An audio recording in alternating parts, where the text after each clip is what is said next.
Everyone, अगर आप first semester के स्टूडेंट और आपका सब्जेक्ट इतिहास है यानी हिस्ट्री है, तो आप इस वीडियो को ज़रूर लास्ट तक देखिएगा। आपको इसमें बहुत कुछ सीखने को मिलेंगे। ठीक है, देखिए इसमें इस वीडियो में आपको ये बताया जाएगा कि आपके एग्जाम में क्वेश्चन किस तरीके से पूछे जाते हैं। एक तो ये कि आपको इकाई 1 यूनिट 1 ऐसा करके पूछा जाता है। तो यूनिट 1 में जहाँ से शुरू होता है वहाँ से आपको अथवा अथवा करके क्वेश्चन दिया रहता है ना। तो उसमें से क्वेश्चन आपको एक ही करना रहता है। जैसे कि यूनिट 1 दे देगा, इसमें से प्रश्न 1, ठीक, प्रश्न 1, उसके बाद प्रश्न 2। तो इन दोनों में से यहाँ बीच में अथवा आपको लिख के दे देगा। आपको दोनों नहीं करने होते, करने वो एक ही होते हैं। तो यूनिट में आपको इस तरीके से क्वेश्चन देखने को मिलते हैं। ठीक है, तो आपको पूरे जो है बुक में आपका पूरे 8 यूनिट से क्वेश्चन जो है आपके एग्ज़ाम में आएंगे। ठीक है, 8 यूनिट तक क्वेश्चन आएंगे। और जो आपका फ्रंट में जो रहता है अनिवार्य क्वेश्चन, यानी कि 100 टाइप के जो क्वेश्चन होते हैं, वो तो अनिवार्य रहता है। 10 क्वेश्चन आपको दिए रहते हैं, उसको आपको करना ही रहता है। ठीक, उसमें से 10 प्रश्न आपको करना होता है, लेकिन यूनिट वाले में से आपको केवल एक एक करना होता है ना। तो चलिए आज की इस वीडियो में देखते हैं कि कौन कौन से प्रश्न हैं जो कि आपके एग्जाम में आएंगे। ठीक है, तो देखिए यूनिट 1 की बात करते हैं। यूनिट 1 में आपके कौन कौन से क्वेश्चन आ सकते हैं।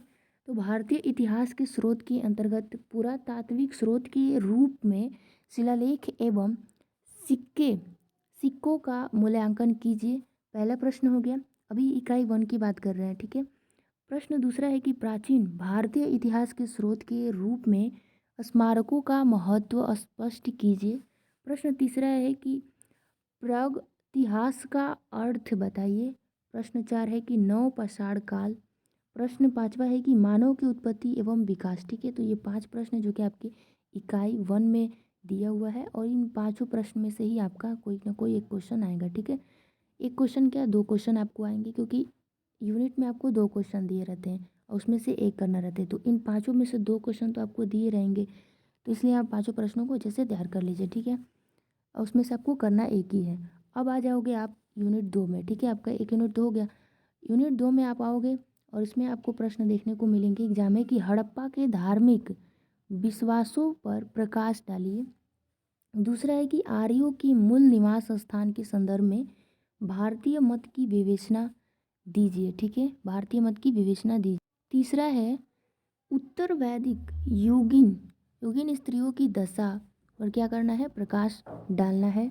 तो ये 3 क्वेश्चन होंगे जो कि इकाई 2 में आपको तैयार करने हैं, तीनों क्वेश्चन। ठीक है, इकाई 3 पे आते हैं। इकाई इकाई तीसरा कह रहा है कि पहला है ना, इकाई तीसरा में पहला आते हैं। पहला कह रहा है कि बिंबिसार अजातशत्रु धनानंद को क्या करना है, इस पे संक्षिप्त है ना, वंश है ये। बिंबिसार अजातशत्रु धनानंद, ये सभी नंद वंश। ये इस पे क्या करना है, संक्षिप्त लेख लिखना है, यानी परिचय, इन सब का परिचय देना है इकाई 3 में। ठीक है, तो पहला क्वेश्चन हो गया। दूसरा क्वेश्चन कि महावीर जैन की प्रमुख शिक्षाओं पर प्रकाश डालिए। तीसरा है कौटिल्य, कौटिल्य के बारे में लिखना है। प्रश्न 4 है कि अशोक के द्वारा किए गए कलिंग युद्ध का संक्षिप्त उल्लेख कीजिए। ठीक है, और 5वां है कि मौर्य साम्राज्य के पतन के कारण की समीक्षा कीजिए। मौर्य समाज जो है उसका पतन कैसे हुआ इसके बारे में। तो प्रश्न 5 ये पूरे हो गए किसमें, इकाई 3 में, यानी कि इकाई 3 में आपको ये 5 प्रश्न को तैयार करना है, जो कि इसमें से एग्जाम में आपको 2 क्वेश्चन करने को मिलेंगे, लेकिन करना एक ही है। ठीक है, उम्मीद करते हैं आपको समझ में आ रहा होगा। इकाई 4 पे आते हैं। इकाई 4 में दिया है कि चंद्रगुप्त प्रथम के राज्य विस्तार की विवेचना कीजिए। और दूसरा है कि चंद्रगुप्त द्वितीय के शासन काल में शक विजय का उल्लेख कीजिए।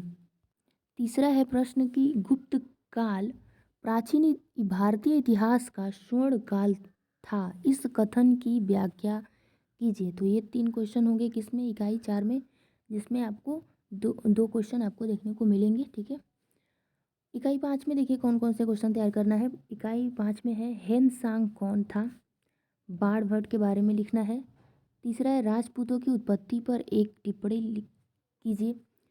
4 है कि गुजरात के चालुक्य नरेश मूल राज के बारे में आप क्या जानते हैं वो। ठीक है, यह है। तो ये 5वां इकाई में हो गया आपका, जो कि इसमें से आपको 2 क्वेश्चन एग्जाम में आएंगे, करने एक है। ठीक है, बार बार मैं कह रही हूँ 2 आएंगे लेकिन करना एक है, लेकिन इनमें से आपको इन चारों क्वेश्चन को तैयार करना है।